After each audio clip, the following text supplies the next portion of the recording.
Magistrate কোর্টের magistrate সাহেব যখন রায় দেবে, সিদ্ধান্ত দেবেন, এইটা যদি আপনার মনোপুত না হয় আপনি জজ কোর্টে সেটাকে ট্রান্সফার করতে পারেন। জজ কোর্টের জজ সাহেব যদি যে রায় দেবেন, সিদ্ধান্ত দেবেন, এইটা আপনার যদি ভালো না লাগে সেটা আপনাকে হাইকোর্টে আপনি ট্রান্সফার করতে পারেন।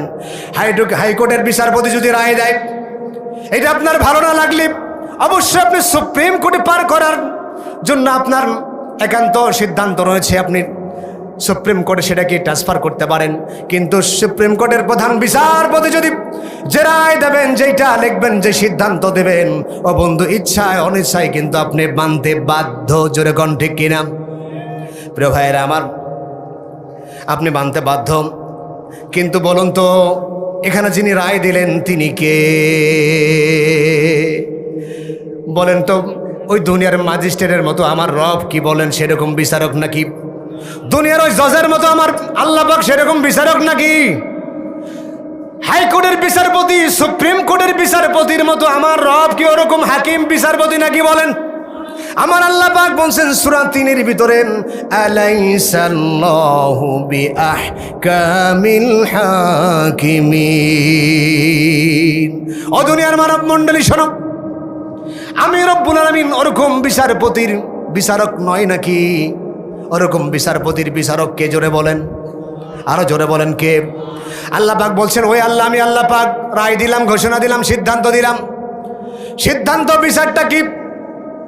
আমার আল্লাহ পাক বলছেন, ও দুনিয়ার মানুষ শোনো, আমি আল্লাহ পাক রায় দিলাম, সিদ্ধান্ত দিলাম, আল্লাহ ছাড়া কারো গোলামি করা যাবে না। আমি আল্লাহ পাক বিচারক হয়ে রায় দিলাম, আমি আল্লাহ ছাড়া কারো আইন মানা যাবে না, আমি আল্লাহ ছাড়া কারো কাছে মাথা নত করা যাবে না, আমি আল্লাহ ছাড়া কাউকে রিজিক দাতা মানা যাবে না, আমি আল্লাহ ছাড়া জীবনের সর্বক্ষেত্রে অন্য কারো গোলামি করা যাবে না। জোরে করুন সুবহানাল্লাহ। সম্মানিত ভাইয়ের আমার, এখানে একটা সূক্ষ্ম প্রশ্ন আসে। এখন আপনি প্রশ্ন করতে পারেন, আল্লাহ তাআলা কেন আপনার গোলামি আমরা কেন করব? প্রশ্ন আসে কি না? কথা বলেন, আসে কি আসে না? প্রশ্ন আসে ভাইয়ের আমার। আল্লাহকে প্রশ্ন করুন, আল্লাহ তাআলা আপনাকে ছাড়া অন্য কারো গোলামি করব না কেন? কেন কারণ আছে না নাই? আমার আল্লাহকে যখন প্রশ্ন করবেন, সোয়ালে মুকাদ্দারের জবাবে আমার আল্লাহ পাক প্রশ্নের উত্তর দিয়েছেন।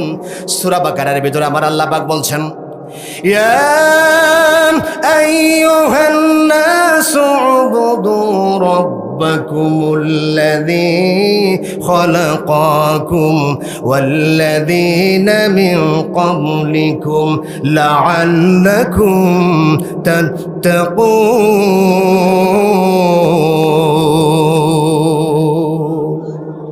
আরো জোরে বলুন আল্লাহু আকবার, আরো জোরে বলুন আল্লাহু আকবার। আবার আল্লাহ পাক বলছে, দুনিয়ার মানব মণ্ডলী শোনো, আমি আল্লাহর গোলামি কেন করব? আমি আল্লাহর বিধান কেন মানবা? আমি আল্লাহ ছাড়া কারো কাছে মাথা নত কেন করব না? শোনো শোনো, ইয়া আইয়ুহান নাস উবুদু রাব্বাকুম। ও দুনিয়ার মানুষ জাতি, এখানে কিন্তু আল্লাহ পাক ইমানদার বলেন নাই, মুসলিমদের উল্লেখ করে বলেন নাই। আল্লাহ পাক বলছেন, ইয়া আইয়ুহান নাস, হে মানুষ জাতি। যত মানুষ পৃথিবীতে বসবাস করে, এখানে জাতি ধর্ম নির্বিশেষে সকল মানুষকে আল্লাহ পাক লক্ষ্য করে বলছেন, ও দুনিয়ার মানব মণ্ডলী শোনো, ইয়া আইয়ুহান নাস, হে মানুষ জাতি, উবুদু রাব্বাকুম, তোমরা সেই রবের গোলামি করো। কোন রবের? ওই রবের। কোন রবের? আওয়াজ দিয়ে বলুন, কোন রবের? ওই রবের। কোন রব? যিনি তোমাদেরকে সৃষ্টি করেছেন, যিনি আমাদের কি করেছেন? সৃষ্টি করেছেন। আপনি প্রশ্ন করবেন, আল্লাহ কেন আপনার ইবাদত করব? আল্লাহ বলবে, আমি তোমাদেরকে সৃষ্টি করেছি। কি করেছেন? সম্মানিত ভাইয়েরা, এই পৃথিবীতে আমরা যা দেখি আর না দেখি, সকল কিছুর স্রষ্টাকে একটু আওয়াজ দিয়ে বলতে হবেন, তিনি কে? আল্লাহ পাক। আল্লাহ পাক বলছেন, আমি তোমাদেরকে সৃষ্টি করেছি গোলাম, এই জন্য তোমরা অবশ্যই আমার গোলামি করবা, ইবাদত করবা, আইন মানবা। শুধু তোমাদেরকেই নয়, তোমাদের পূর্বে যত মানুষ পৃথিবীতে এসেছিল, তোমাদের পরেও যত মানুষ পৃথিবীতে আমি রব্বে কারিম সৃষ্টি করেছি এবং সৃষ্টি করব। ঠিক কিনা বলেন? সম্মানিত ভাইয়েরা আমার, এখান থেকে বোঝা যায় আল্লাহ পাক বললেন আমি সৃষ্টি করেছি এই জন্য তোমরা আমার গোলামি করো, আমার আইন মানো, বিধান মানো। এই আয়াত থেকে সূক্ষ্মভাবে যেটা প্রতীয়মান হয়, সৃষ্টি যার আইন চলবে। একটু আওয়াজ দেন ভাইরা, সৃষ্টি যার আইন চলবে তার ঘোষণা দিলেন তিনি কে? আল্লাহ পাক বলছেন দুনিয়ার মানুষের যদি বিশ্বাস না হয় তাহলে দেখো দেখো দেখো তোমাদের হাতের কাছে যে মোবাইল ফোনটা আছে, এইটা যিনি তৈরি করেছেন, যিনি সৃষ্টি করেছেন, তিনি একটা নীতিমালা দিয়েছে। সেই নীতিমালার ভিতরে লেখা আছেন গ্রিন বাটন যেটা আছে সেখানে চাপ দিলে ফোন অন হয়ে যাবে। কেউ রিং দিলে গ্রিন বাটনে চাপ দেবেন, সবুজ বাটনে চাপ দিবেন, সেটা আপনার ফোন অন হয়ে যাবে। আর রেড বাটনে চাপ দেবেন, আপনার ফোনটা কিন্তু কেটে যাবে, বন্ধ হবে। যেরকম ঠিক কিনা? প্রিয় ভাইয়েরা আমার, আপনারা বলবেন না না না, আমরা ওই মোবাইল ফোন যিনি তৈরি করেছেন তার নীতিমালা মানব না। কিয়ামত পর্যন্ত আপনি যদি অন্যান্য বাটনে চাপ দেন, যদি কেউ আপনাকে রিং দেয়, তাহলে বলেন তো সেটা কি অন হবে নাকি? কোনো সংযোগ পাবে নাকি? একটু আওয়াজ দিয়ে বলেন, পাবে নাকি? প্রিয় ভাইয়েরা, কম্পিউটার যিনি তৈরি করেছেন, কম্পিউটার জনক যিনি, তিনি একটা নীতিমালা দিয়েছেন। এইভাবে কম্পিউটার পরিচালনা করলেন তাহলে ভালোভাবে চলবে, একটা সুন্দর পরিবেশে সেটা চলবে। প্রিয় ভাইয়েরা আমার, লক্ষ্য রাখুন, যে নীতিমালা দিয়েছেন এই বাটনে চাপ দিলে অন হবে, এই বাটনে চাপ দিলে বন্ধ হয়ে যাবে, এই ফাংশন চালু করলে এই সফটওয়্যার চালু হবে।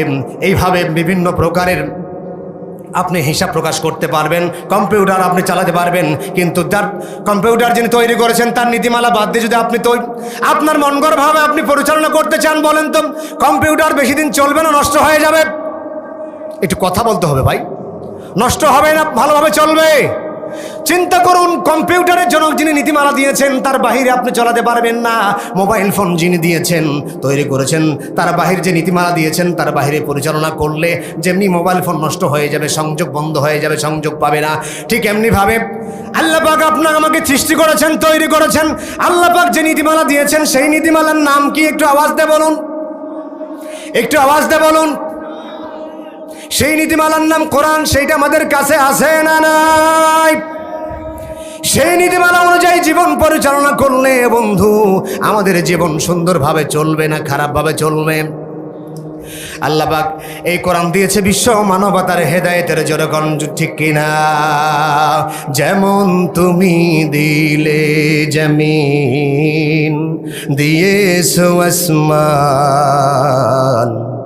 সুখের সমাজ গড়তে দিলে তেমনি কোরআন তোমার দয়ায় ফুরান,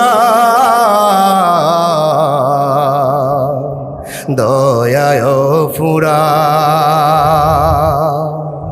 যেমন তুমি দিলে জমিন, দিয়েছো আসমান, সুখের সমাজ গড়তে দিলে তেমনি কোরআন, ঠিক কিনা? সম্মানিত ভাইয়েরা আমার, এই জন্য আপনাকে অবশ্যই আল্লাহর দেওয়া বিধান অনুযায়ী জীবন পরিচালনা করতে হবে বন্ধু। তা না হলে এই দুনিয়ায় আমরা কখনো শান্তি পাবো না।